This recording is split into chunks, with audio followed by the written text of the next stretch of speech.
와, 이 키보드 하나 사야겠는데? 사람들이 뭐라 썼는지 볼까? 윕이 뭔데? 아, 안녕하세요, 이쌤입니다. 오직 예쁜 걸로만 유명해진 키보드가 있다? 간만에 마음에 드는 키보드가 출시해서 하나 구입해봤습니다. 생각해보면 제가 키보드 전문가는 아니더라도 이 분야에 대해서 관심이 굉장히 많거든요. 그래서 아는 사람들은 아는 최근에 출시한 로지텍의 MX 키스 미니 같은 것도 구입을 했었는데 이번에 구입한 제품만큼 얘는 기대하지 않은 것 같습니다. 아무튼 오늘은 제가 구입한 제품 누피 에어 7호에 대해 제가 사용해본 간단한 사용기를 알려드리려고 해요. 현재 판매 중인 가격은 13만원, 지금 요렇게 씌워져 있는 케이스는 약 23,000원에 판매를 하고 있습니다. 구입하게 된 이유는 오랜만에 쏙 뜨는 제품을 발견해서 키보드를 구입할 때 원하는 게 몇 가지가 있어요. 첫 번째로 예뻐야 한다, 두 번째로 무조건 예뻐야 한다, 세 번째로 나머지 기능들을 모두 합쳐서 이렇게 판단을 하고 있습니다. 사실 예쁜 게 다긴 하지. 케이스부터 꽤 예쁘게 디자인되어 있더라고요. 약간 가죽 같은 듯 하면서도 저가형의 느낌이 나기는 하지만 일단 그냥 봤을 때는 예쁘긴 예뻐요. 얘는 키보드도 케이스가 나오는 거 보면 재밌기도 하죠. 이렇게 열면 안쪽에 키보드가 위치해 있습니다. 요거는 자석으로 뗐다 붙였다 하는 방식이에요. 단점이라면 자력이 조금 약하기 때문에 얘가 같이 들려 올려지진 않더라고요. 그나마 좋은 점은 데스크톱이나 노트북에서도 쓸 수 있지만 만약 아이패드류를 들고 다닌다면 여기서 아이패드로 올려서 이렇게 타이핑을 하면서 사용할 수도 있고, 오른쪽에 그냥 핸드폰도 올려둬서 사용할 수 있다는 장점이 있긴 했습니다. 자력만 조금 더 강하면 좋긴 한데 이게 너무 그냥 쉽게 떨어지다 보니까 요거는 좀 아쉽다랄까. 본격적으로 키보드에 대해 살펴보자면 디자인은 꽤 예뻐요. 물론 사진으로 봤을 때는 정말 예뻤지만 실물은 그 사진으로 보는 것보다는 조금 못하긴 했거든요. 아무래도 일반 키보드는 화이트면 화이트, 블랙이면 블랙, 단색으로 되어 있는 것에 비해 여러가지 뭐 화이트나 회색이나 주황이나 노랑이나 초록이나 이런 식으로 이제 좀 조합을 하다 보니까 좀 더 귀여움을 표현하지 않았나. 그나마 좀 좋은 점이라면 얘는 알루미늄으로 만들어졌어요. 하지만 또 뒷판은 그냥 플라스틱. 이러한 부분에서는 아쉽기는 하지만 이렇게 이제 프레임 자체를 알루미늄으로 썼기 때문에 그냥 보기에는 단단하고 고급스러워 보인다는 점. 통올림에도 영향이 있기 때문에 가격대가 높아지면 높아질수록 알루미늄 프레임을 많이 사용을 하고 있죠. 그리고 디자인적으로 또 보기에는 뒷면도 조금 특이하게 생겼더라고요. 처음 꺼내자마자 고급스럽다는 생각이 든 게 뭐냐면 키보드 뒷판에 뭔가 이 명판처럼 반짝반짝 빛나도록 이런 식으로 디자인을 했더라고요. 고무 패드는 양쪽 끝에 4개가 있습니다. 하지만 여기서도 알다시피 키보드를 좋아하시는 분들이라면 약간 쎄할 수 있는 느낌. 이 제품은 다리 조절이 불가능한 제품이에요. 위로 올라가기는 하지만 이게 굉장히 낮단 말이에요. 그렇기 때문에 저는 타이핑할 때도 이 높이가 별로 좋지는 못했습니다. 그렇다 보니까 여기서 또 챙겨준 게 있어요. 기본 구성품에 자석처럼 붙는 요런 받침대를 주긴 했거든요. 여기도 디테일이 꽤 괜찮은 게 누피라는 게 적혀있고 여기에 홈이 파져 있는데 이렇게 올려두면 홈에 쏙 들어가면서 자석으로 붙기 때문에 그냥 흔들었을 때는 쉽게 떨어지진 않고 아까보다는 훨씬 더 높이가 많이 높아진 모습을 볼 수 있죠. 하지만 여기서도 단점이 있기는 했습니다. 만약 얘를 데스크탑에서 그냥 올려두고 사용한다면 이 받침대가 괜찮기는 하지만 이거를 테스트한다고 몇 번 들고 다녔거든요. 케이스에 넣었을 때 받침대가 있다면 좀 애매한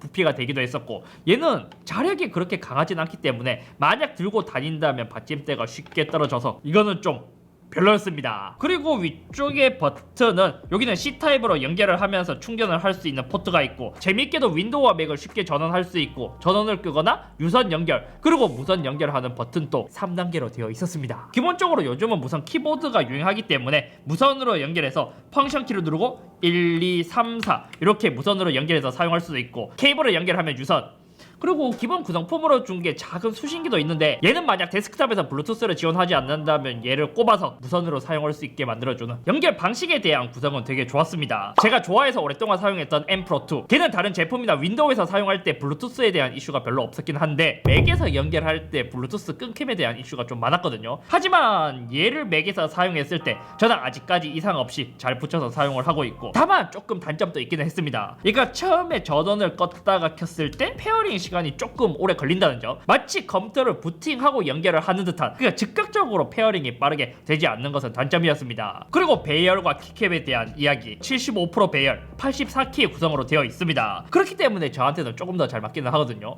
보통 대부분의 사람들이라면 오른쪽에 이제 탱키가 있는 것을 많이 선호하게 되는데 저도 탱키를 선호하게 되었지만 게임을 하다가 탱키리스를 맛보게 되고 지금은 여기서도 더 작은 뭐 60% 이런 이제 뭐 포커 배열까지 오게 된 케이스랄까요. 저도 저도 처음에 이러한 텐키가 없는 제품들은 적응하기 조금 어렵게 됐어요. 하지만 노트북, 특히 맥이 요즘은 텐키 없이 출시되기 때문에 그러한 것에 이제 적응을 하다 보니까 오히려 얘를 쓰면서 오른쪽에 마우스를 두고 키보드와 마우스, 그러니까 왼손과 오른손의 거리가 조금 더 가깝다 보니까 요게 좀 더 마음에 들어서 텐키리스 없이는 살 수 없는 몸이 되어버렸달까. 심지어 이제 뭐 딜리트, 페이지업, 다운 그냥 일렬로 배치되어 있는 게 되게 특이하죠. 그렇기 때문에 얘에 적응하신 분들은 괜찮지만 저는 이제 쓰면서도 조금 아쉬운 부분이 몇 가지 있었습니다. 펑션 키를 주로 이용을 해야 되는데 펑션 키의 위치가 되게 애매한 위치에 있다는 점, 오른쪽에 있는 시프트가 굉장히 작게 디자인되어 있기 때문에 시프트를 누를 때마다 마치 그 갤럭시북 이온의 느낌이 나듯이 굉장히 작은 게 단점이었고, 특히 방향 키가 오른쪽 끝에 있다 보니까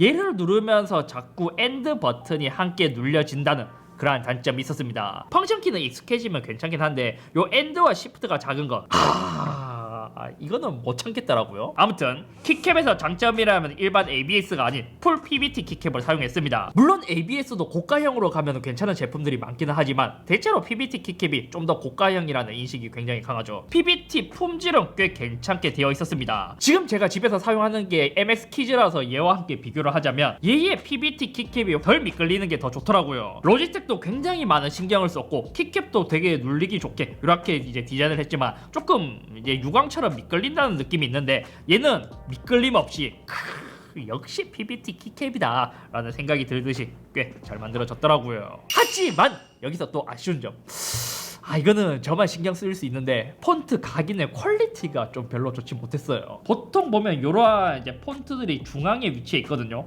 하지만 몇몇 키캡들을 보면 딜리트나 페이지업은 비교적 중앙에 있는 것에 비해 밑으로 가면 갈수록 왼쪽으로 치우친, 엔드까지 가면 중앙에 있어야 되는데 중앙에 있지 않고 각각 모두 조금 삐뚤빼뚤 각인의 퀄리티가 좋지 못했습니다. 게임할 때 많이 사용하는 ASDW, 이것도 S는 특히 오른쪽으로 더 치우쳐진 모습을 볼 수 있죠. 그리고 이러한 키보드들의 단점도 몇 가지 있었습니다. MX 키스 같은 경우에는 타이핑을 하더라도 키캡과 키캡 사이에 조금 분리가 되어 있다 보니까 타이핑을 할 때 오타가 나더라도 옆에 있는 키가 눌리는 경우가 그렇게 흔하진 않았거든요. 하지만 이렇게 키와 키 사이가 좁은 키보드들의 특징은 타이핑할 때 조금만 오타가 나거나 옆으로 삐져나가면 옆에 있는 키캡이 눌려서 오타가 난다라는 단점이 있기도 합니다. 근데 생각해보면 로지텍 G913 같은 경우도 이제 비슷하게 되어 있는데 얘네들은 이제 키와 키 사이가 이제 조금 올록볼록하게 나와 있기 때문에 그렇게 오타가 나진 않는데 얘네들은 좀 이제 비교적 평평하다 보니까 이래서 옆에 키가 더 잘 눌리는 거였구나. 다음은 스위치에 관한 이야기를 해보도록 하죠. 이 키보드를 구입하시는 분들은 좀 예쁘고 귀엽게 되어 있어서 구입하시는 분들도 있지만 일반적으로 이렇게 작은 키보드들은 기계식 키보드의 구성이 아니란 말이에요. 하지만 얘는 기계식 키보드의 구성이기 때문에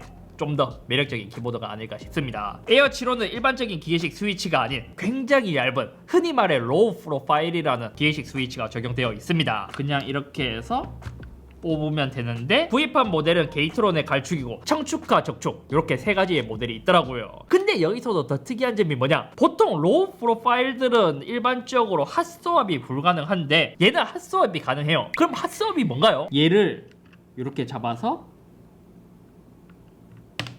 이렇게 뽑으면 스위치를 뽑아서 내 마음대로 내가 원하는 키 아니면 전체의 스위치들을 내가 이제 갈축을 구입했다면 청축으로 바꾸고 싶다 그러면 스위치만 바꿀 수 있게 만들어진 모델이 핫스왑이 가능한 모델입니다. 그래서 이제 구입할 때 키캡을 몇 개 같이 넣어주더라고요. 게이트론의 적축 그리고 게이트론의 청축 세 가지의 스위치를 넣어줬습니다. 그럼 이 느낌 한번 보여드리면 좋을 것 같은데,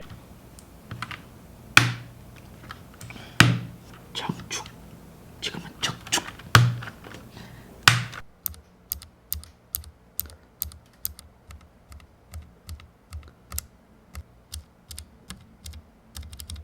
청축, 적축, 갈축의 소리가 어떠한지, 대략적으로 느낌이 어떠한지 느끼실 수 있을 거예요. 적축 같은 경우 눌렀을 때 중간에 걸리는 느낌이 없어요. 하지만 청축은 눌렀을 때 딸깍딸깍하고 중간에 걸리기 때문에 이러한 경쾌한 맛. 여기서 갈축도 중간에 한번 걸리긴 하지만 청축만큼 시끄럽지는 않다. 타건했을 때도 한번 들려드릴게요.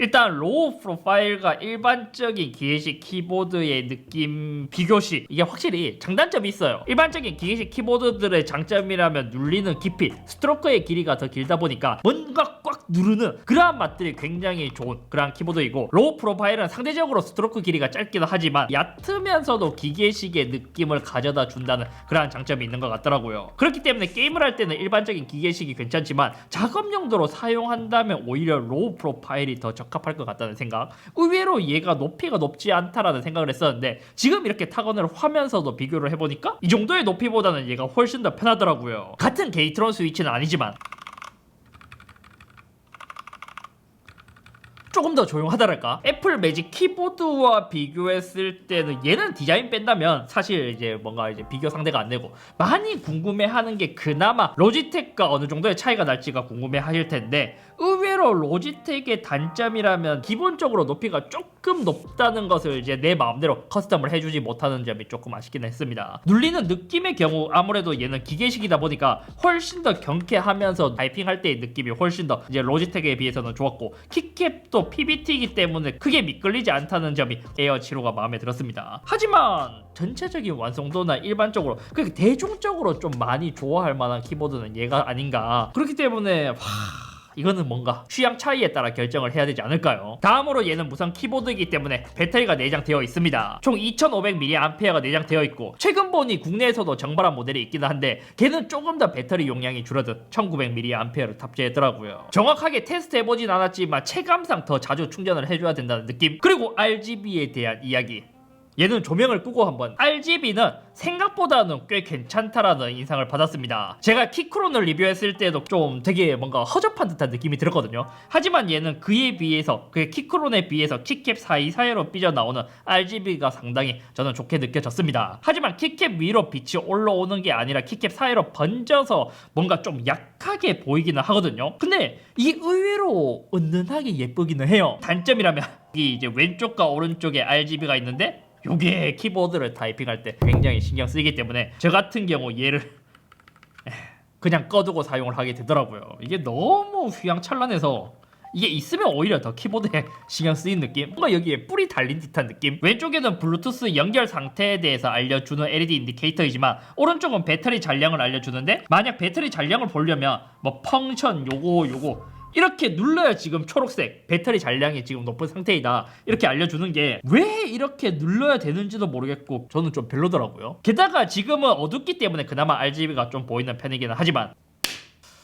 지금처럼 조명 하나만 켠 상태에서는 RGB가 거의 보이지 않는다는 그러한 단점도 있습니다. 하지만 여기 오른쪽과 왼쪽은 진짜 이게 불을 켜나 안 켜나 너무 휘황찬란하게 잘 보이기는 하죠. 초기에 펀딩 후 배송을 받아서 지금까지 사용해본 이 키보드에 대해서 이야기를 하자면, 얘는 데스크탑이나 노트북에 써도 괜찮지만 키보드 케이스까지 구입해서 아이패드나 여러 태블릿과 함께 연결을 해서 써도 괜찮은 제품이라는 생각이 들었습니다. 저는 얘를 써보니까 생각보다는 괜찮아서 지금 60%인가? 그 배열도 펀딩을 하고 있기 때문에 구입해서 써볼까라는 생각이 지금 있기는 해요. 그렇기 때문에 전체적인 평가를 하자면 로우 프로파일을 좋아하면서도 얇으면서 기계식 무선 키보드를 원하면서 작업용 위주로 사용하시는 분들에게 추천드릴 수 있는 키보드였습니다. 좀 더 대중적이면서 무난무난한 것을 좋아한다면 로지텍의 MX 키스 미니가 더 좋은 것 같고, 이거는 약간 진짜 전자기기 덕후들이 좋아할 만한 키보드 같은 느낌? 아무튼 오늘은 여기까지이며, 여러분들이 생각하시는 것보다 제가 펀딩이나 여러가지 제품들을 많이 구입해서 써보고 있습니다.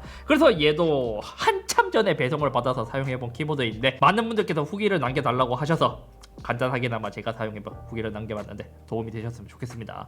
제가 시프트가 작은 게 단점이라고 했잖아요. 근데 갤럭시북이랑은 좀 다르게 얘는 시프트 바로 옆에 키가 있어서 얘 누르다가 얘 눌러지는 일이 꽤 많아서 이 타자 좀 많이 치시는 분들은 이게 조금 단점이 될 수도 있겠는데요.